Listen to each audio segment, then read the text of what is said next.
আছে মানে কয়েকটা ঘাস ধরে, আর কি বললাম, কয়েকটা ঘাস ধরে ঝুলছে। ওপরে বাঘটা তাকিয়ে আছে, উঠলে খাবো, একটু অপেক্ষা করি।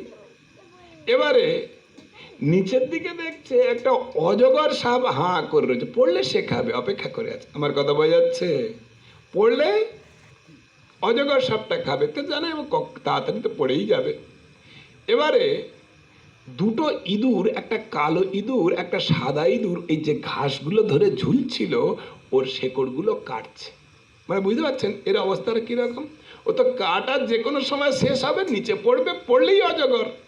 তাহলে এই রকম সিচুয়েশনে ওই লোকটা আছে, তার কীরকম বিপদ চিন্তা করুন। ও তো কাটা যে কোনো মুহূর্তে শেষ হয়ে যাবে, আর কাটা শেষ, নিচে পড়ে যাবে, অজগরের গালে পড়ে যাবে। কিন্তু ওই অবস্থাতে ওই কুয়োর ঠিক ওপর দিকে একটা মৌচাক ছিল, তাতে